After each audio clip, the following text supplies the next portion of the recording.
bigger profits in your small business? Like many of us, I'm sure you're feeling it. Business is hard, and now more than ever, you need to have a plan to help your business not just survive, but thrive. I'm Marcia. I'm a business growth strategist on a mission. I've helped tons of small business owners to establish and implement a tangible plan that guarantees increased profitability, guides your growth, and plans for your future exit. Because a business worth selling is also a business worth owning. And I'd love to share some strategies that I've earned and learned with you on today's Profit with a Plan podcast. But before we get started, I have something to share with you. Go pick up my 5 ways to turn your business into one worth selling. It's really easy. Just go to my website at trajectorybiz, that's biz.com. Well, I'm really excited to have 2 guests with me today. We got a threesome going. I've got Sherri McManus and Lou Everett. And they are of the Lou Everett Group and are known for their highly effective coaching, teaching, and speaking on the importance of personal growth and how it impacts our influence as leaders. With more than 4 decades of combined experience in training, coaching, and leadership, they have received training and mentoring from well-known successful coaches and teachers from the likes of Tony Robbins, Zig Ziglar, Brian Tracy, John Maxwell, Jack Canfield, Paul Martini, and our certified leadership coaches and corporate trainers. Lou, Sherri, welcome to Profit with a Plan podcast. I'm excited to have you today. Yeah, we're excited to be here, Marcia. Thank you for having us. Yeah, thanks so much. Absolutely. So, I find it just really important that with the small or the micro-sized businesses, those that are, trying to grow and scale their business, that business owners often forget that they are leaders. That idea, the CEO is not the chief everything officer, it's the chief executive officer, and they're supposed to lead their team. How do we get them to really change their mindset and start thinking about leading in the way that they should? That's a good question. Yeah, that's a great question. Now, the challenge is, as you're mentioning, is sometimes when we own our own business, or if you're a solo entrepreneur, or if you're a micro small business, we have a tendency to look at our business as our baby, right? And that, right, and that there kind of feeds that fuel of I've got to do everything. I am the only one, or kind of pushing away the idea that you're a leader in some way. It's as opposed to looking at your business as a machine, that you're the captain of, that you are the one that's driving, and that you have to oil and shape and care for. That it comes with employees if you're growing that direction, or that comes with leading yourself in the community. But it all starts with you to lead. You have to lead yourself first. So even if you're not even falling into that category, you've got to lead yourself before you can even lead a business. So that's a challenge for a lot of people. So perhaps listeners think of it that way. Are you leading yourself? And that's a good question to think about as a business owner. What do you think? How do you lead? How do you lead yourself? Maybe that's something that you can answer, Sherri. Yeah. So how we do that is that the personal development, and that is something that really projected my mindset when we started this business. Now, we've been in business working together as husband and wife since 2005 in previous businesses, but this particular business was a real mind shift for me back in 2018. And really the most common that we have found, and the biggest shift in my mind, as now you're going from an employee mindset to a leader mindset. And to be the business owner running a business. You may have a coaching coaching service, you may have another type of service, maybe a trade. Now you are that business owner running that trade or service, product, service, whatever that you're in. So that's the biggest mind shift that as a business owner, especially as you're getting along in this world of entrepreneurship, is to really make sure that it's not your baby. This business is not your baby. Get that thought out of your head, and you'll actually find success knowing that taking a step back, putting that personal development in yourself is what's going to get you to be successful. Yeah, I love that. Yeah, 100%. Because, we have to evolve.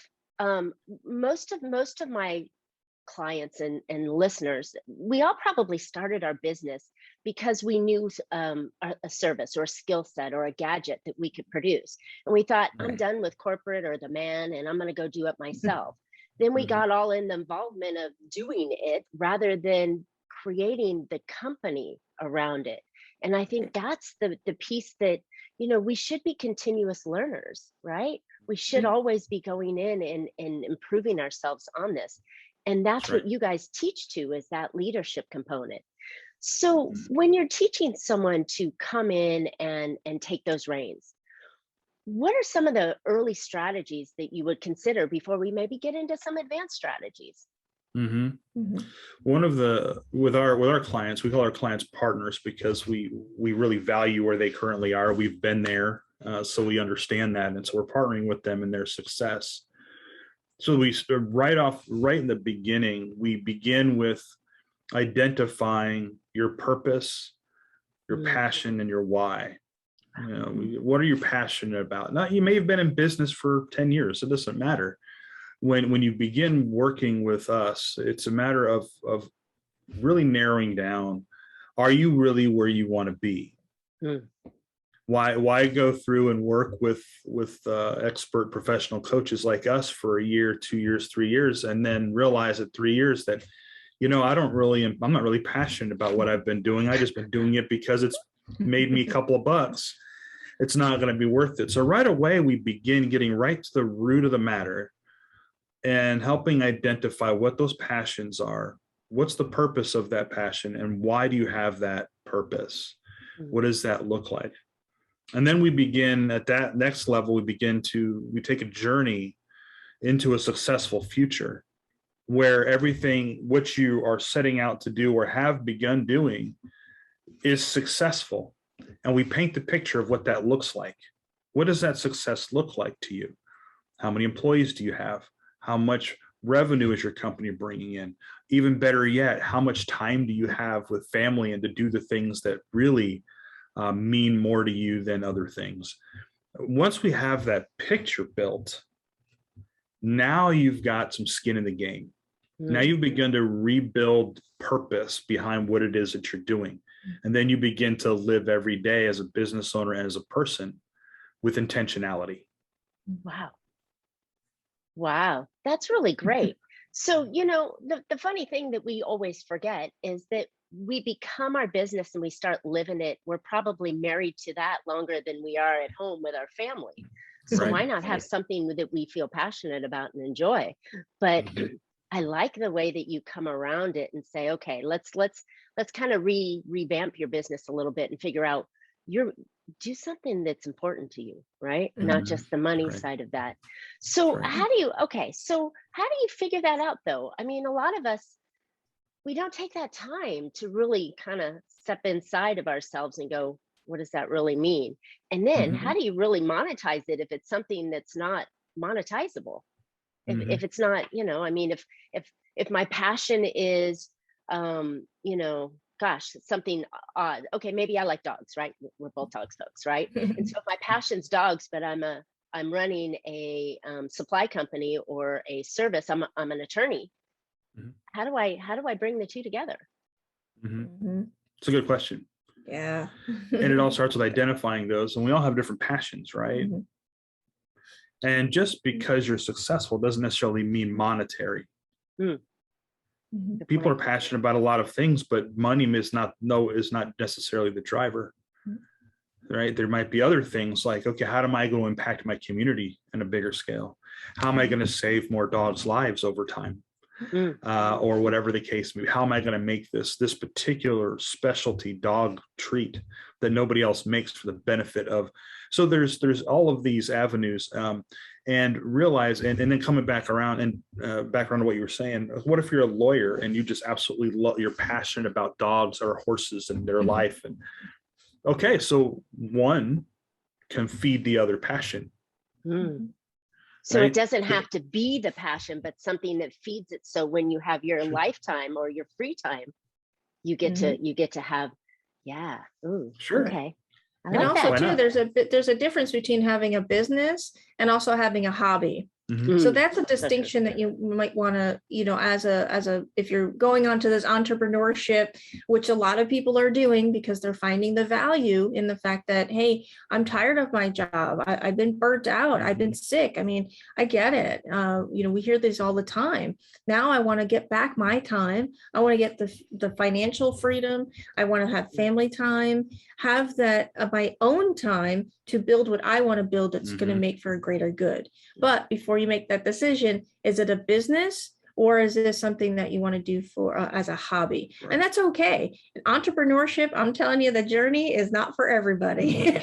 So it's something to really contemplate. But like Lou was saying, one can actually, if you're okay with right where you are, be like, hey, I really enjoy this part of my job and my business or a business that I'm a part of, but I love this. This is more fulfilling on the other side. One is feeding the other. Mhm. And that is where that grand fulfillment comes in.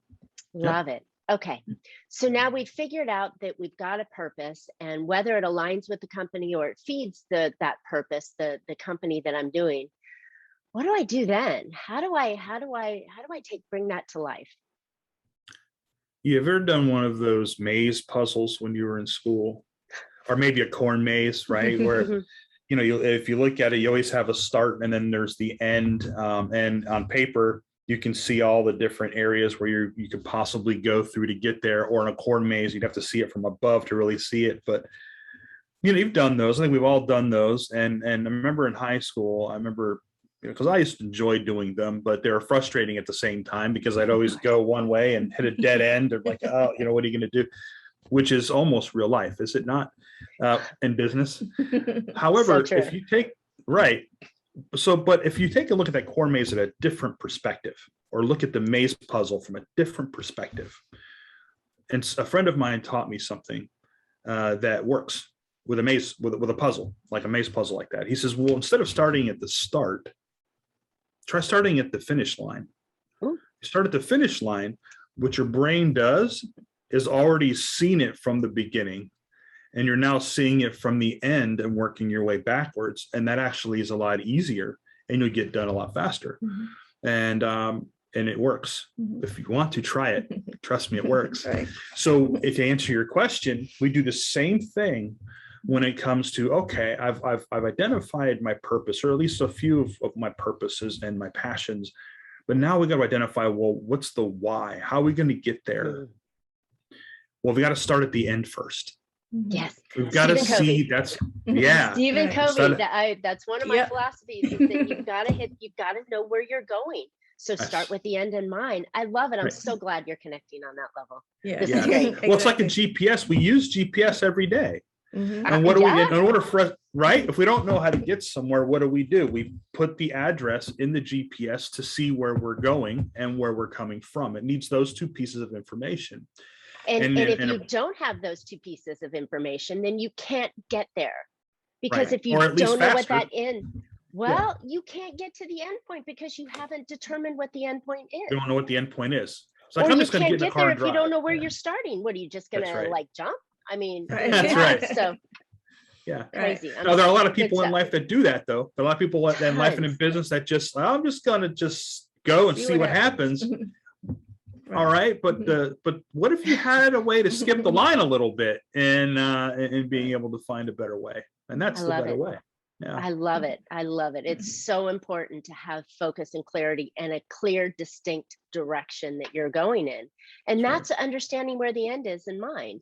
Because if Mhm. you do that, and then to try it on a maze, oh my gosh, I'm gonna have to go get one of those and then Yeah. start at the end and see if I can figure my way faster coming It'll out. work. You'll What see. a great analogy. Yeah, that's fantastic. That's fantastic. Okay. So now we figured out where we're going. Mhm. How do I reverse engineer it? Mhm. Well, there's steps to take to get there.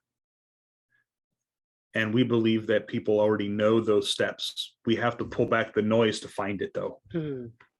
There's so much Can't noise in our can't world. see the Right? trees through the forest, right? Right, exactly. get- And as an entrepreneur, that has to be, in order to be successful, and we have found this through our own pitfalls and our own coaches and mentors, is that you need to be laser focused in order to move forward. Mhm. And like Darren Hardy, he's known for every step, one step at a time, in a compound. The compound effect is remarkable. When you have the end in mind and break down the steps that need to make that. How many widgets or gadgets do I need in order to have this revenue goal? What do I need to sell? How many clients do I need? That's just as an example. Those are more, metrics, right? We're all working on metrics.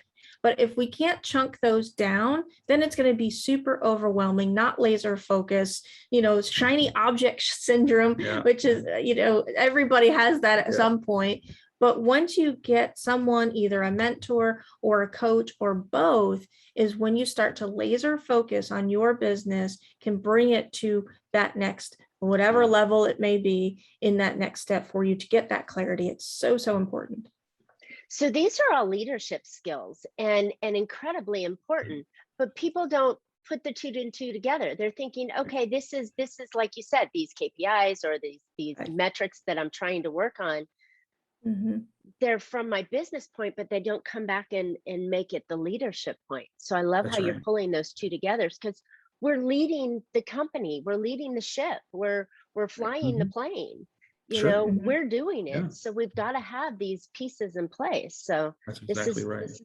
This is good. This is good. Not the leadership path I thought you were going to talk about, which is really good. It's refreshing to have a leadership viewpoint from the skills and the path and the direction that we're going, because we're the visionary for the company. We may be doing a lot of the work at certain levels of the business, but we always have to be the visionary.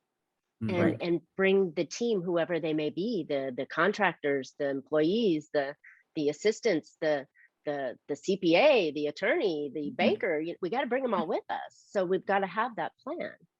Good stuff. Agreed. Right. It's like looking through a cruise ship book. You look through for when you're planning a cruise ship. You plan a cruise to go on a beautiful island, and you're going through the pictures. You're like, oh man. You look through the book and you can almost picture yourself there.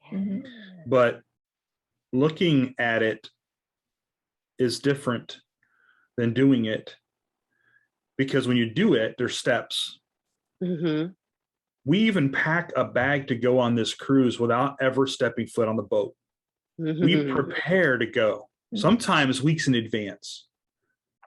We have to get our arrangements. We got to get our itinerary. We've got to reserve our vehicles. We've got to reserve an airplane. We've got to do all of these things, and we do all of those steps. We pack our luggage, right, Sherry? I'm gonna wear this outfit. That's it. I'm going to put these shorts in. I need shoes that all match. I mean, come on. And we do all of that. Exactly. And check this out. We do all of that. We pack all of that in the bag before we physically pick up a piece of clothing. Because in our mind, we're picturing what we want to do first. So we open up this empty bag. It's completely empty. And we fill it with things as we begin to think about what we're going to do once we're there. Why do we not do that in business? Why do we not do that as a leader? And it's because we haven't been taught or trained to do that. There's nothing that teaches you that. There are people that do. There are ways you can learn it. You don't learn it in college necessarily, but that's where these other things come into play. It also proves that we all have the ability to learn it. And that's what it comes down to. That's fantastic. There are so many things you mentioned that, we could have an MBA and be very skilled in certain functions of the business or the businesses itself, but they don't really teach you the hands-on, the logical thinking that, not to toot our own horn, the coaches provide, the consultants and coaches provide. They give you a view that you can see the path and the skills to be able to do it. And that's what I think is so valuable. And as leaders of the company, as leaders of our family, as leaders in our community, we have to have that, right? We've got to have those soft skills of being able to plan and take that business the direction that we want to go in. That's right. 100% agree. And we've got a Good word stuff. for those soft skills. We call them power skills. Ooh, that's better than soft skills. I know soft skills has been around for years, right? The term, but those soft skills really aren't soft, really. They're No, not. of course not. They But are they're not power thought of skills. like I can swing a hammer. That's a hard skill. Or Right. I can type really fast. That's a hard skill. Or I can design a computer program. That's a hard skill. Right. It's those power skills that are not thought of that mesh everything else together, right? Yeah, people, it's funny because, as you're learning and growing and going through your schooling, maybe, or even on the job training, that's always an afterthought. I don't know how many reviews I've done, and there was hard skills and soft skills, but there still wasn't a huge focus on those soft skills. And it's unfortunate. And actually right now, with the great resignation and with the great, retirement that's coming right behind it with this wave of through the pandemic, is that these power skills are going to be this is what's going to be needed. So if there's leaders out there or thinking of, an entrepreneur where you are in your business, is that we have found what you've learned pre-pandemic and what you've gotten thus far is going to be different in this post-COVID and this whole pandemic, is that we got to turn up our leadership skills, learning in diving deep, and that's where personal development comes in, and actually asking for the help and not take our ego aside, as we say, and to really just take a moment, surround yourself with the right people so you can actually move through and be a successful business owner. Oh, that is so true. We are not an island. No successful business has ever done it with one person and only one set of views, right? Right. Yeah. So, the natural born leader doesn't exist. The self-made millionaire doesn't exist. It's a facade, unfortunately, that's put out there. But there's always people involved. But so keep in mind, they claim that. They claim it to sell something, usually, and they're right. And who's putting together their advertisement? Oh, their advertising agency. Well, without them, so you see where I'm going with that, right? None of the self-made anything is legit over a long term sustainable. Self-made didn't mean necessarily solo made. That's right. You could be self-made, meaning that you didn't come from a family of money. Nothing was handed to you. You fought and dug your way out and created something successful, but you were never alone. That's and right. You never did it all by yourself. That's right. I've found in my life, I've always been a lifelong learner, and going to conferences and picking up books and taking classes, and even my degrees were later in life because I couldn't hold on. I wanted to start working. Then I got my degrees later in life and my certifications and so on. But I continued to learn. And I think that's what that's not doing it by yourself. You're getting advice from somebody else. You're getting guidance and direction, and you're getting skills from having coaching or teaching or following a mentor that helps get you to the next level. So all those, to me, you're not doing it alone. You got help. And I think it's an absolute necessity for today's leaders, especially with the great shifts that we have coming on. Like you said, COVID really, gave us a punch. But so many people are coming out and starting businesses now because they don't want to do what they were doing before. They've had an enlightening. And then, like you said, the boomers are retiring in droves. So there's a lot of opportunities for businesses to go forward. And this is the skill set that they need, that continuous learning, that education, that self, right? Right. Exactly. And the leadership skills to be able to do it like you guys are sharing with us. This is fantastic stuff. Exactly. Well, they call it SelfHelp. It's funny. The section in the bookstore, right? If you still go to a real bookstore, barely any of them exist anymore. But even if not, you go on a website, there's the self-help section. And it's very interesting because it's not the literal self-help, because you didn't not like diets, right? Yeah, you didn't write the book, you didn't create the diet. What you're doing is you're helping yourself by utilizing the skills of somebody else. That's what real self-help is. Right? Self-made millionaire. which means you're the millionaire, which means you yourself put in the work to do it. Doesn't mean you did it by yourself. So all of those successful people utilize that. They realize one thing, that they can only give at the limit of their own growth. Oh. There's no way they're millionaires by only giving at a certain limit. They've had to learn to give more and to provide more and to develop more in order to provide for the masses. Break So through those understand walls. that as a leader. Yeah, I love that. Okay. So we've been talking a lot about different things that all form back into that leadership role. I'm loving this.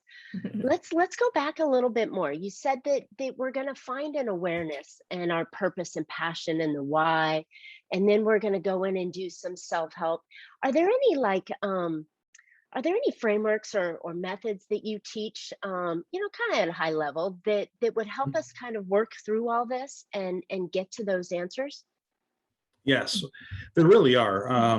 We have our own method that we've developed and created over the 4.5 decades of combined experience that we have. By the way, But it you wasn't- can't tell. When you guys must have started when you were 10, right? I mean, come on. Well, thank you for that. That's why I had to grow the gray beard, because of the fact that everyone's told me at least she looks younger, which is good. That's okay. I'm okay with that.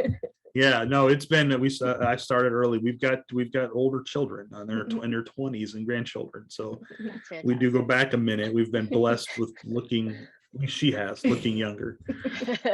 But yeah, but we do have our own method. And again, it's not something that only came from us. We've got many of those that you mentioned in our introduction who we've trained with, we've partnered with.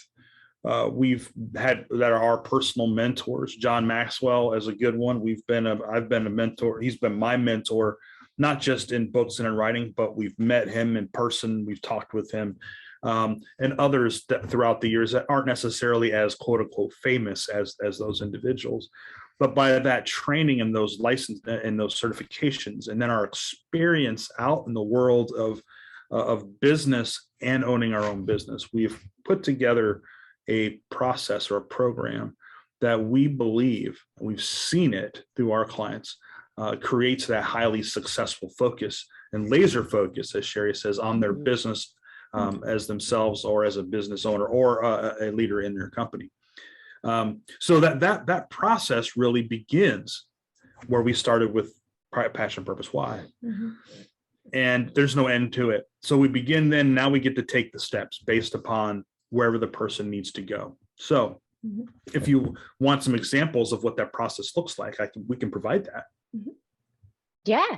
Give us an example. Yeah. I mean, there'll be, obviously we've got people we have clients working with us for years. So, and we keep them. So everyone's slightly different and we make sure that it conforms to where they want to be. But one example of that process is we develop and create a, what we call a pre-coaching plan in the beginning, based upon the current, where our partner currently is, and then where they intend to be, what that vision looks like, because we went through that vision, right? What that success looks like, say 10 years in the future. What does that really look like? And we place ourselves there. And then we say, okay, so where you are here, this is where you intend to be. Now what we're going to do is we're going to dig through and find the steps that we need to take to get there. But not just that, there's something that happens during the process to go from where we are now to where we intend to be. And that's called stuckness. It's not a real word. It doesn't exist in the dictionary, but it's a real feeling. Yeah, okay. It is. Holy cow. Yes. I felt it several times. Yeah. We all do. Okay. So and then then that's where it's time for you to pick up the phone, send an email, call us, sit in your session, say, I don't know where to go. What do I do? And we love those kinds of calls and those kinds of questions. And the reason is because if you're feeling stuck in the process, that means you're going through a process. That means you're going in the right direction. You might need to have some clarity to possibly re-navigate. But if you're moving along and you get stuck and not know which direction to go or how to grow to the next level, that's not a terrible thing. It's a good thing because you're doing something. Yes, you're stretching and you're uncomfortable. But then we in turn invite them into a more uncomfortable feeling. and that is the stretch, right? What are you going to do now? Let's get some clarity. What I say, stepping out of the sleeping bag, seeing it from the outside perspective, not from the inside perspective. Which is one of the hardest things that active business owners have to do, that they can't do, they forget to do, they won't do, is step back and look at it as a whole. Look at the sleeping bag from the outside. That's exactly it. And all we do is provide that catalyst. We're the catalyst for that. We believe that every person has the power, has the ability, and has the know-how to kind of get out of that stuckness, to kind of see what that vision looks like and work towards that vision, and even identify steps to get there. The challenges that we all face is that we're surrounded by noise. And as a business owner and as a leader, we tend to live within the noise instead of outside the scope of the noise, so that we can manage it, manipulate it, navigate it to get where we want to be. And what we do in our process is guide that process so that it eliminates some of that from happening. You know, that's a great point. I said in my introduction, and I use this term all the time, that business is hard. If it was easy, everybody would be doing it. It really is. It takes a very unique skill set, and oftentimes someone like you guys to hold the hand and guide them and walk them across the burning coals, as Tony Robbins does, or the rope bridge that, you know, I've been walking my grandson across to get to this little mountain thing that he wants to climb on. You know, he doesn't want to do it himself, so I hold his hand and lead him until he feels comfortable, and that gets us out of the stuckness, right? I love that word, stuckness. Yeah, good stuff. exactly. Yeah. Right. Yeah. Okay. So now I think we've summarized it. I think we've put it all in there, unless there's some other little nuances that maybe get my mouth work, that we haven't spoken of. But the whole idea is to get that vision and start moving towards it. And when you get stuck, ask for help, right? Right. That's it. I think there's one thing I'd like to add, though, is accountability. So we can have the vision and passion, and that's great. That is a step in the right direction. But we have you known anyone that has all these grand visions, but then they never make a move? And then nothing, right? Yeah. They're like, well, I'll do that. I'll start tomorrow, or I'll start that when. How many times we wanted to start something or build something, create, and it's like, well, I'll do that when something happens, or when this happens, or when I get to a certain level in business, or when I get to a certain revenue amount, right? Then it'll never happen. That's where accountability partners come in. And then, so we're huge on accountability. Our partners have not, have been the 200 to 500% growth in their business, all because they just had a vision and they just talk with us for an hour. It doesn't work that way. It doesn't, they've actually done it. They put the work in, put the accountability, going, okay, where's this that you were going to say? You said you're going to have it today by 5. Oh yeah. Okay. Well, what happened? Let's talk about it. What's that new? Okay. I'll have it done by tomorrow by 10. Fantastic. And that is the one step, and you got to go one step at a time. So accountability is so important. That is so important, because you're right. If you're not taking action, it's just a dream. Right. I used to use the word hope is not a plan. The plan is there. Right. You know how to do it. You have folks like yourself helping you lay out the pieces to it. Now you got to take the step. Right. And then I love the fact that you're holding them accountable to it, because you know what? If they could do it by themselves, they already would have been there. Right. That's right. Right. And that's all of us, right? We all have it's a nothing vision to be of where we ashamed want of to be. either. Yeah. Right. It'd be awesome to just go, all right, I'm there. That'd be great. That is a power that we could sell and people would buy it, right? But that's not reality. That's not who we are. And there's a reason behind it, because the whole purpose of why it's challenging to engage in transformation, and that's what this is, to go from where you are now in your business or professional life or your personal life, and transition and transform into what your vision is, of what your real purpose and passion and why is. To really get to that is a transformation, and it's a growth process. Growth is not comfortable. It's not meant to be comfortable. And growth does not happen overnight. Yeah. Oh, It's okay Yeah. that it hurts because you learn as you grow, right? You learn into your growth, and hopefully you can turn around and mentor another person. And that's another part of us, is what we're big about, is turn around, and we're hoping that you as a business owner are going to now train and teach and mentor those that now that you're leading as your company grows the way that you've learned. Because now you're not just transforming yourself, you're transforming others, which in turn is transforming your entire business and way of thinking. wow, that's fantastic. And legacy. Yes. Legacy is fantastic. It really, we didn't get here on our own. So the people behind us won't get there on their own if we're not helping them. Good points. It's true. Wow. Lou, Sherri, thank you so very much for coming on today. Where can listeners find out more about you?